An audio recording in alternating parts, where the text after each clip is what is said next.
Bienvenue dans cette nouvelle édition du QG News. Voici les titres. Climat sociopolitique très tendu au prélude aux législatives du 28 avril 2019 au Bénin. L'ancien président Nicéphore Soglo réagit face à la poursuite du processus électoral et un défilé de chars dans le pays. Journée électorale en République démocratique du Congo, un scrutin à l'issue duquel 24 des 26 provinces du pays disposeront de nouveaux gouverneurs. Et en fin d'édition, nous prendrons la direction du Burkina Faso où se tenait la 5e édition du festival Reggae City, une édition riche d'une programmation 100% burkinabé. Alors que les très attendues législatives se tiendront le 28 avril 2019 au Bénin, la situation est toujours tendue. Dans les grandes villes du pays ont en effet été observés un dispositif militaire de grande envergure, un lourd dispositif critiqué par l'ancien président Nicéphore Soglo qui appelle au calme. Plus de précisions dans ce sujet de notre correspondant au Bénin, Lefti Ounou. Vive réaction au Bénin après le déploiement d'un impressionnant dispositif militaire dans les grandes villes du pays. Des chars ont été mobilisés suite à l'appel à des manifestations de protestation lancées par les forces de l'opposition. Le gouvernement entend tout mettre en œuvre pour sécuriser les élections législatives du 28 avril 2019. On sort les chars pour un oui ou pour un non. C'est un manque de sang-froid. Un signe de fébrilité. L'armée n'est ni un jouet, ni un épouvantail. Elle a un rempart contre l'invasion étrangère. Jeudi 4 avril 2019, l'appel à manifester de l'opposition a été suivi dans certaines villes du pays. À Cotonou, les manifestants ont été dispersés par les forces de l'ordre et une dizaine d'entre eux, dont un blessé, a été arrêté. Je rappelle à nouveau, car la répétition est pédagogique, qu'il nous faut revenir aux fondamentaux. C'est-à-dire, premièrement, aux lois qui ont permis l'élection pacifique de Patrice Talon en 2016 sans qu'il soit besoin de toucher à la Constitution de 1990. Selon le calendrier électoral de la Commission électorale nationale autonome Sénat, la campagne électorale aura lieu du vendredi 12 au 26 avril 2019. L'opposition appelle à la résistance et exige entre autres l'arrêt du processus électoral et la concertation de l'ensemble de la classe politique. Jour d'élection en République démocratique du Congo. Ce mercredi 10 avril, des électeurs des 24 des 26 provinces doivent se rendre aux urnes pour choisir leur gouverneur. Si le Front commun pour le Congo, la famille politique de l'ex-chef de l'État Joseph Kabila est donnée favori, une coalition de 12 députés ne l'entend pas de cette oreille. Reportage de notre correspondant Jacques Mboka. En République démocratique du Congo, la Commission électorale nationale indépendante organise ce mardi 10 mars les scrutins de gouverneurs et vice-gouverneurs des élections indirectes avec les députés provinciaux comme électeurs. Sauf surprise, le Front commun pour le Congo, majoritaire dans la plupart des assemblées provinciales, aura le contrôle de presque toutes les provinces, Kinshasa y compris. Je ne saurais moi ici dire que dans l'absolu c'est l'FCC qui gagne, mais quand je vois comment les cartes se présentent, donc s'il n'y a pas de défection du côté FCC, il n'y aura pas de surprise. Avec 12 députés sur une quarantaine composant l'Assemblée provinciale de Kinshasa, le cap du changement du président de la République est à pied d'œuvre pour diriger la capitale Kinshasa. Pour cette mission difficile, mais pas impossible, le CACH a aligné Laurent Batumona et Gérard Moulumba, respectivement candidats gouverneurs et vice-gouverneurs. Nous pouvons dire que les uns et les autres, c'est-à-dire le PPRD peut faire alliance avec tel ou tel autre groupement, nous autant, et vice-versa.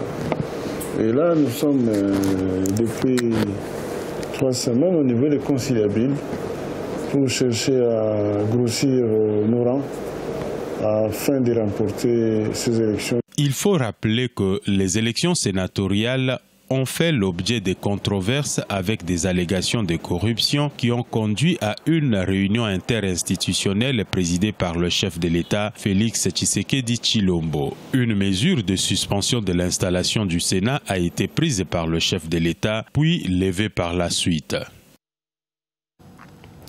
Le nouveau gouvernement continue de cristalliser les débats au Sénégal. S'il est plus représentatif et plus inclusif, avec notamment un taux de 25% de femmes, ce nouveau cabinet gouvernemental sera le dernier disposant d'un Premier ministre. En effet, Mohamed Boun Abdallah Dionne, reconduit le 6 avril 2019, a été chargé par le président réélu Macky Sall de préparer une réforme visant à la suppression prochaine du poste de Premier ministre. Les détails avec Cheikh Omar Bandaogo. Au Sénégal, la composition du nouveau gouvernement continue de défrayer la chronique. Outre le projet du chef de l'État Macky Sall de supprimer le poste de Premier ministre, plusieurs acteurs s'interrogent sur la question du recentrage de la nouvelle équipe gouvernementale. Désormais, 32 ministres contre 39 précédemment. Il est parti du fait qu'il y a trop de lourdeur dans l'exécution du budget et des lenteurs administratives qui sont incompatibles avec la nécessité d'accélérer les processus de réforme induites par le référendum et ensuite souhaitées par le chef de l'État. L'une des principales attentes du nouveau gouvernement sénégalais portait sur le quota des femmes. À ce niveau, on note une représentation féminine qui passe de 20 à 25%. Ce nouveau gouvernement se veut représentatif des différentes régions du Sénégal, avec au moins un ministre par région. Le chef de l'État en a décidé ainsi pour avoir en permanence les pulsions du peuple sénégalais, la voix de toutes les régions, dans le cadre de sa grande démarche de réforme à travers l'acte 3 de la décentralisation notamment. Si le nouveau gouvernement présente un aspect resserré, il faut par ailleurs noter certains départs importants, de nouvelles entrées et la création de nouveaux ministères. Certains ténors du précédent gouvernement, eux, sont restés, d'autres ayant changé de portefeuille. Le cas d'Amadou Ba, passé des finances aux affaires étrangères. L'ancien ministre de la Justice, Sidiki Kaba, hérite, lui, des forces armées. Le Zimbabwe tourne une page de son histoire, alors qu'au début des années 2000, l'ex-président Robert Mugabe avait lancé une réforme agraire visant principalement à expulser les fermiers blancs. Ces derniers vont bientôt être indemnisés. Solène Duplessis. Près de 4000 fermiers blancs au Zimbabwe s'étaient vus retirer leurs terres après la mise en place d'une réforme agraire lancée par l'ancien président Robert Mugabe début des années 2000. Une réforme décriée que l'actuel gouvernement souhaite désormais corriger. Le ministère des Finances a pour cela annoncé l'indemnisation d'ici mai prochain des milliers de propriétaires blancs expulsés. Cette compensation est inscrite dans notre constitution et de ce que je sais, c'est une obligation constitutionnelle. Je veux régler tous les problèmes et les disputes autour de la résolution de la question des terres. L'expropriation des fermiers blancs visait à rendre aux fermiers noirs leurs terres confisquées lors de la colonisation. Pourtant, depuis la mise en place de cette mesure, le pays, alors considéré comme grenier à blé de l'Afrique australe, est confronté à une importante crise économique et une pénurie de nourriture. C'est aussi une façon pour le gouvernement de juguler la crise alimentaire qui a été induite non seulement par la mauvaise application de cette réforme agraire, parce que les agriculteurs blancs ont fait du Zimbabwe les greniers de l'Afrique. Mais avec cette réforme, le Zimbabwe avait perdu cette place-là, n'était plus dans son piédestal, donc c'est une façon de juguler la crise alimentaire qui pointe au Zimbabwe.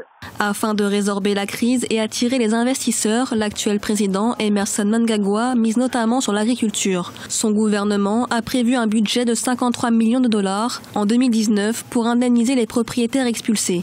Il a également ordonné l'évacuation des fermes occupées illégalement et la prolongation de 5 à 99 ans du bail des fermiers blancs épargnés par la réforme agraire. Nana Sabari, Osibi Johan, Ocean, ZMO ou encore Sam Sklodja.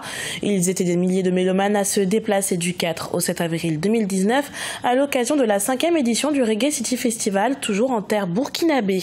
Retour sur cet événement dans ce sujet de Jean-Paul Ouedraogo, notre correspondant à Ouagadougou. Débuté le 4 avril 2019, l'acte 5 de Reggae City Festival a réuni du beau monde au Palais de la Culture Jean-Pierre Guingané à Ouagadougou. Malgré le contexte sécuritaire difficile, le festival est resté fidèle à son format et n'a pas manqué de lancer un appel à la cohésion sociale.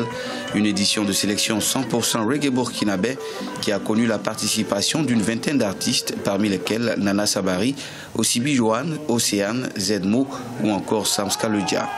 L'occasion de dire merci à cette jeunesse du Burkina Faso qui, malgré l'adversité, veut faire comprendre aux uns et aux autres que personne ne fera plier le Burkinabé.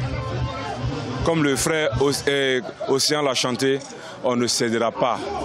En pleine phase de consolidation, l'engouement populaire autour du cadre pour les organisateurs réside dans la forme de résistance qu'ils développent. Les changements sociopolitiques intervenus en 2014 et même la résistance au coup d'État, quelque part, sont mis à l'actif de ce monde Rasta Reggae, si bien que dans la vie, on a beaucoup plus de sympathie et les gens comprennent mieux notre combat.